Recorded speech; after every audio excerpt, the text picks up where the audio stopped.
जागीरदार ऐं हारीअ जे पुट जो बस आहे हिक ॿिए खे चवंदा अच त गॾिजी ॾिसूं त हक़ीक़त में ख़ानदानी केरु आहे।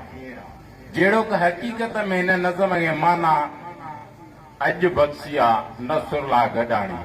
जागीरदार जे पुट खे हारीअ जो पुटु चवे थो उथोलीदा सिंध खां सुजो पुछूं त ख़ानदानी तूं या मां।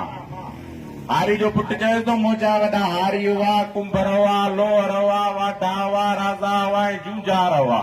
काल जॾहिं हिन देस ते मांगर मिड़िया मोजा वॾा गॾिजी विड़िया। कन भाला घड़िया, कन तरारूं ठपियूं, कन कुआड़ियुनि खे पाणी ॾिना, कन रनीअ जे कोट खे पंहिंजे लहूअ सां पे लिपियो त कन रूपले जो रूप धारे कातल जो कंधु कपियो।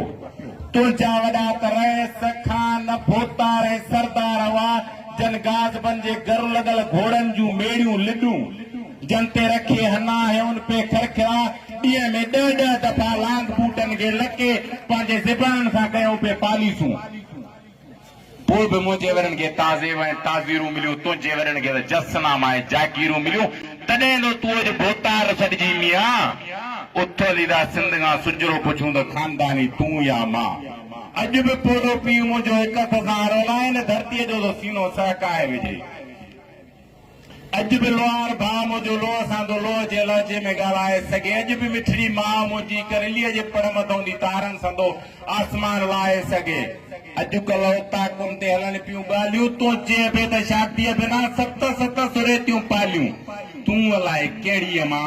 उथोलीदा सिंध खां सुजरो पुछूं त ख़ानदानी तूं या मां। हक मौजूद लाल सरा।